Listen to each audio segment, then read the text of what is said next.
Hi everybody, this is Liz with 143 Handmade, and I am here today to do block number 24 of my Crazy Quilt. This is the third one I've done. I started this in January of this year. There's 30 blocks total, and we are on, like I said, block number 24. So, there is a video for almost every single block. I had a couple of, just normal, or maybe not normal, but like, well, human error mistakes. And so a couple of the videos, or a couple of the blocks don't have videos, but it's only a few. And the purpose of this series is for the beginners. All those beginners out there that feel like, they've done those first few little projects and they're ready to take on a blanket, but traditional methods still seem a little bit big and scary. And so I want to show that, it really can be messy and it can be new. You can try things. It doesn't have to be uniform. It doesn't have to be perfect, and it will still come out beautiful. And so that is the goal of this series.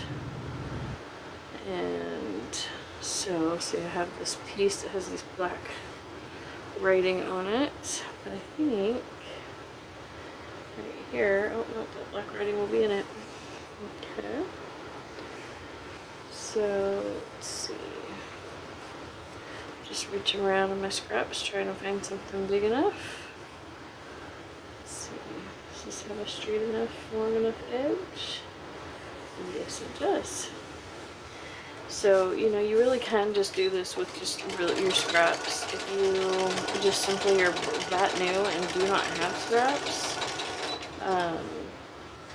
I think one of the best resources for picking up scraps as a newbie is eBay or your local secondhand stores.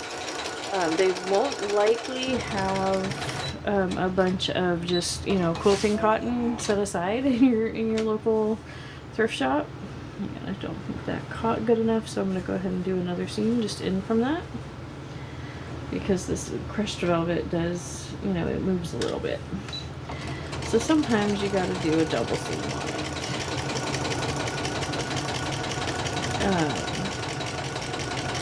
But you can go in and just purchase clothing, that's 100% cotton, and then cut it down, and there you go. You have a ton of scraps for really, really cheap.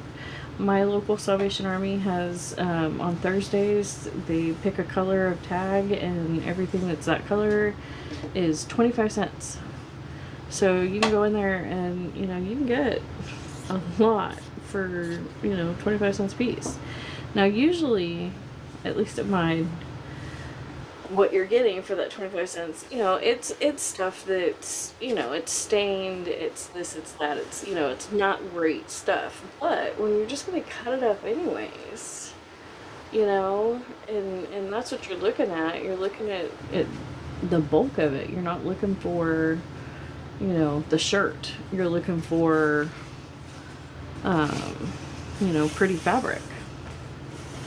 Then you can get, like I said, an amazing amount for super cheap. Super cheap.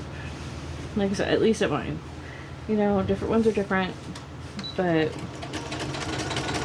I highly recommend it. Or garage sales, your local quilters guild, if you can find one. Ours in my local community, they during the pandemic, they obviously were not meeting, and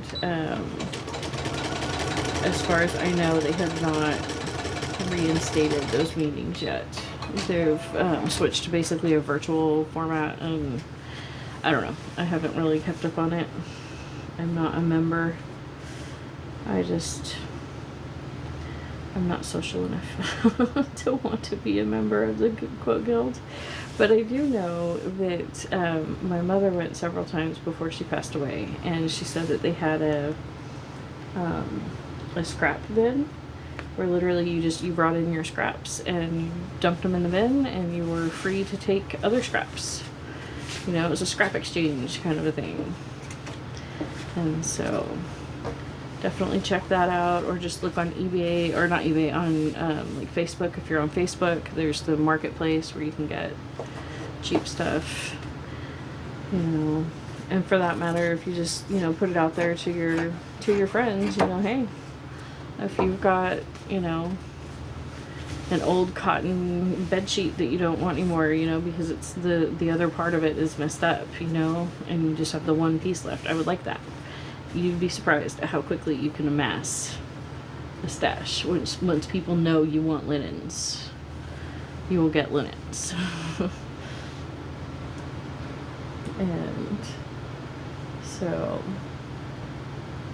but you can totally do this. You don't have to worry about a color theme if you don't want to, you know. But again, this is just, it's one of those things where you can make it as, you know, precise as you want it, or you can let it be as free as you want.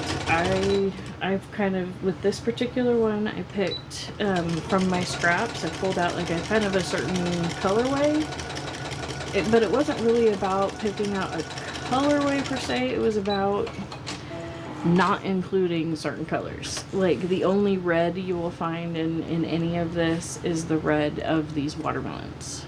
You won't find any red fabric, you know, things like that. Like it just was picking, it was more about picking not this than picking this, if you will. But my goodness, my fabrics are just extra stringy today, or in this batch. But, you know, I'm being fussy worrying about it right now. I really shouldn't worry about it. It doesn't matter. Those strings will be just fine. They won't hurt anything. And here we go. One in the corner. And look at that. That side's already done. That's already over the corners. And that's one of the benefits to working with the wider, bigger scraps, is that you do get done, you know, quite a bit faster. Let's see, I've already used those. Just trying to find something I haven't used yet that is in fact large enough. Let's see. Oh, it's got a pretty edge on it, so let's go ahead and lay it across here. Make sure I overlap it good.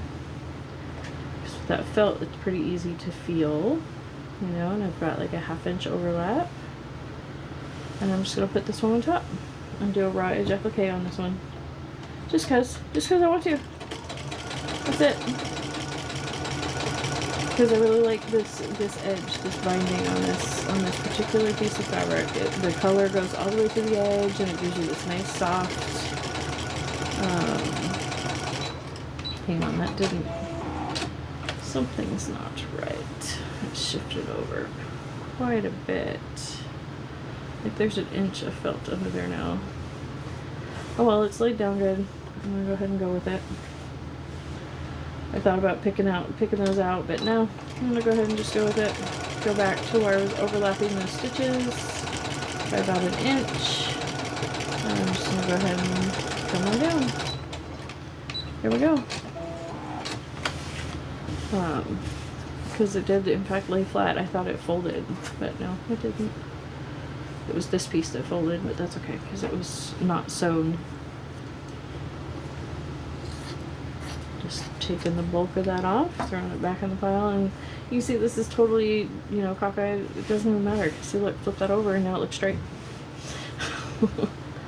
And let's see, I just have a little corner left over here. So where's my stack of corners? Here's a good one to do the raw edge applique with. It's flannel. Flannel floofs up nicely. So here we go.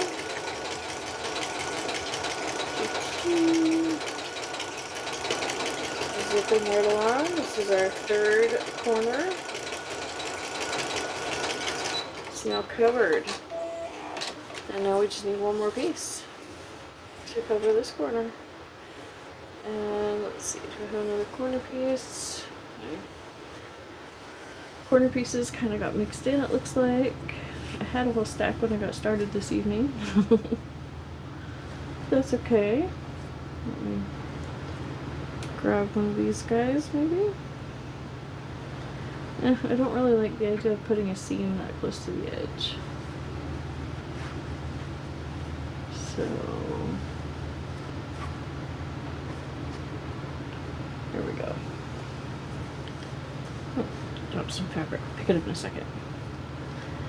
But here we go. Just go ahead and figure out where that is. Okay, that's down in there. We want to make sure that we cover that completely. Okay, so I'm going to flip that up and see where that join is, which is right there. So that is the point that I need to cover.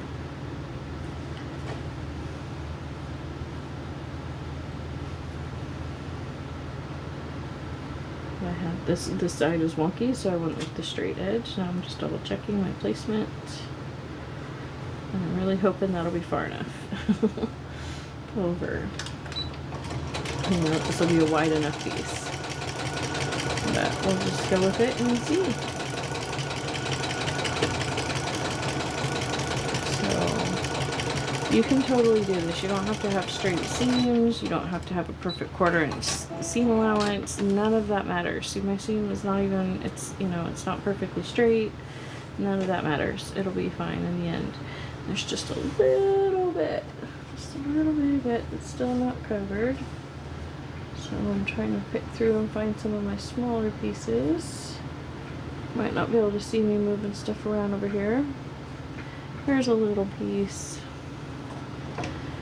Just a little piece. And it matches this, but that's okay. I'm gonna go with it anyways.